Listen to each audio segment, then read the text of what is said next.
everyone, I am Nizara with my another video. Today in this video I am going to discuss on a very important topic, that is discipline. Before discussing on this topic, I want to ask you that, does discipline take away our freedom? Watch the video till the end. Today ask yourself, does discipline take away our freedom? According to me, it's a big no. Let me explain you the term discipline precisely. What is discipline? What do we mean by discipline? Discipline is direction. It's loving firmness. As we say, prevention is better than cure. So discipline is the prevention before the problem arises. It is a track to run. It is channeling energy for greater performance. This is what discipline simply means. My question is, does this discipline take away our freedom? Nowadays, we get to hear a very common phrase. I want to be free, I want freedom. We want to be free, we want freedom. And this phrase simply means everyone wants to make his or her own laws, own rules and regulations.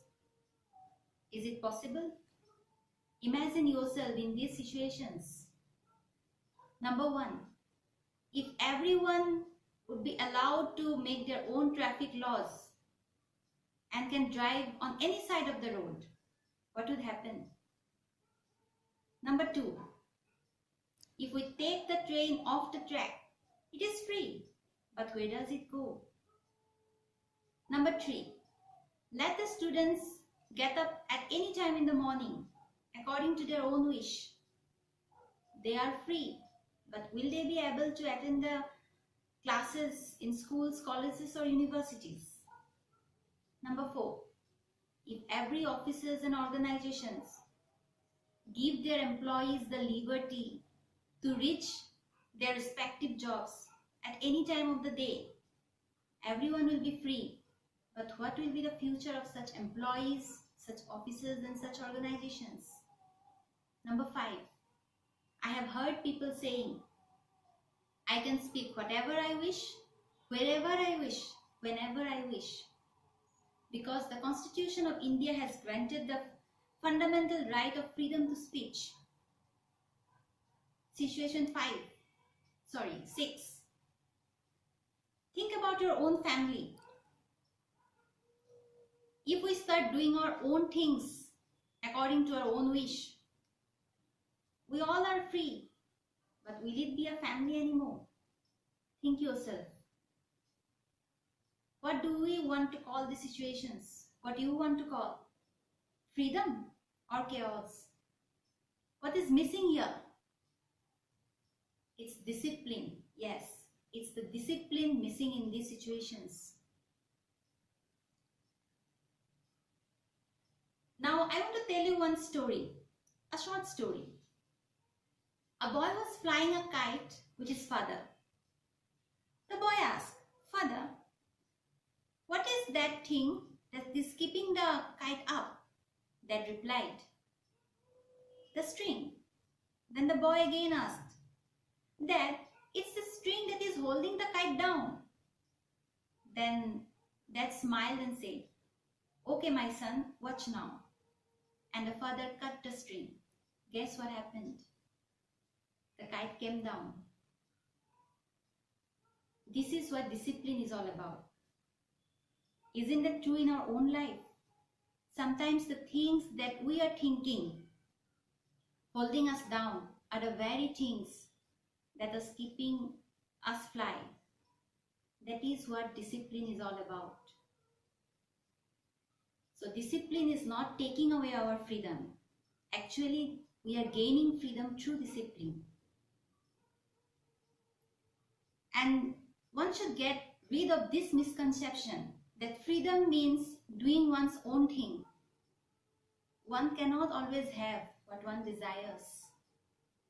Suppose a child is suffering from a high fever and he or she doesn't want to go to the doctor. Basically, our children don't want to go to the doctor. So what would the parents of the child do? Leave the child suffering like that? Or would they take medical help? obviously they would forcefully take the child to the physician and give him good treatment. Why? Because it is in the best interest of the child. So what's wrong in giving the right values of discipline in life? Sorry to say, but today's philosophy is, people say, if it feels good, if it makes you happy, do it. Yes, that's fine. But as responsible citizens of the society, we should be aware of the fact what makes them happy. If beating people up on the street, shouting at others, using harsh words, hurting others, cheating and lying on others, if these things make them happy, then we can imagine ourselves where our young generation is leading to.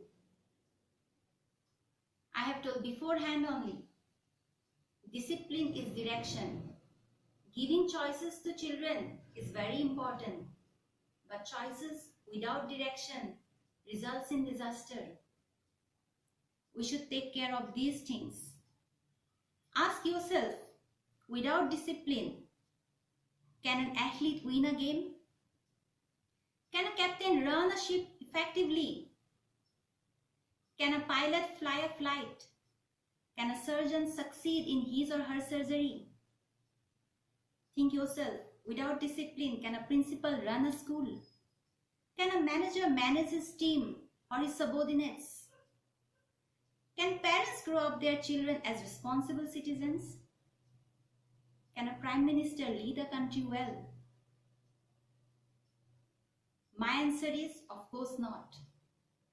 So in every home, every schools, every offices, every organizations, discipline should be practiced for the upliftment of a better home, disciplined society, disciplined country, and a beautiful and disciplined world as well.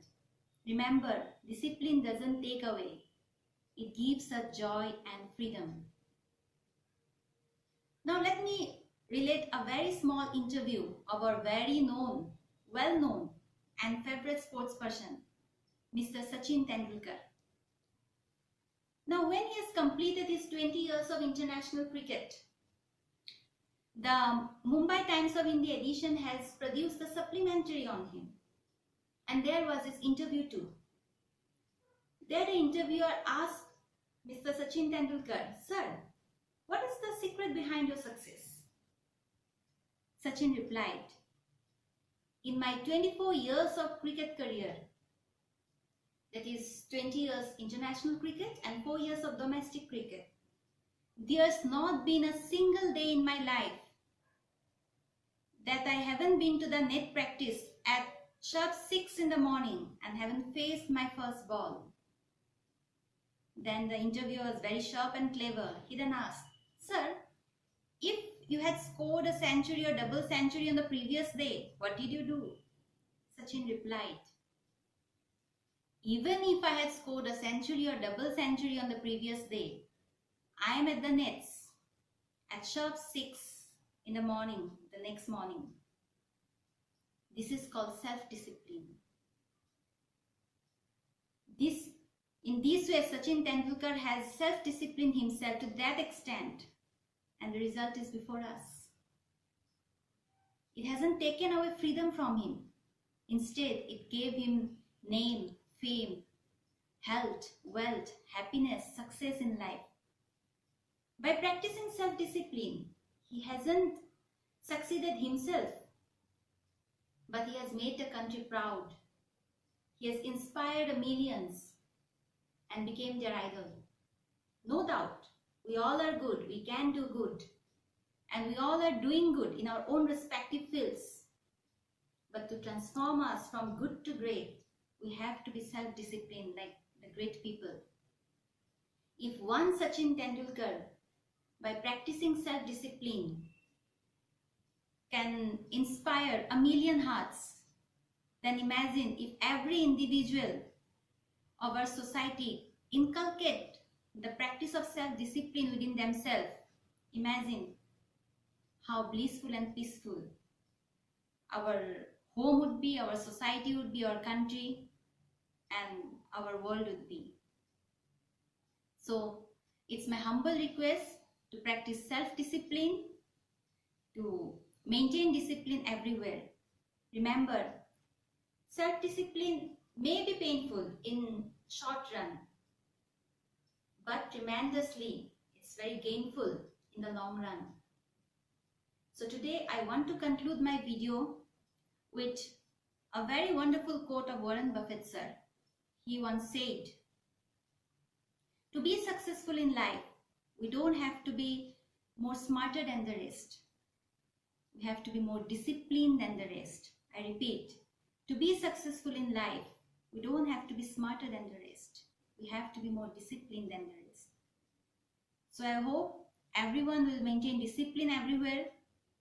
Practice self-discipline, be disciplined everywhere, maintain discipline everywhere. Thanks for watching the video.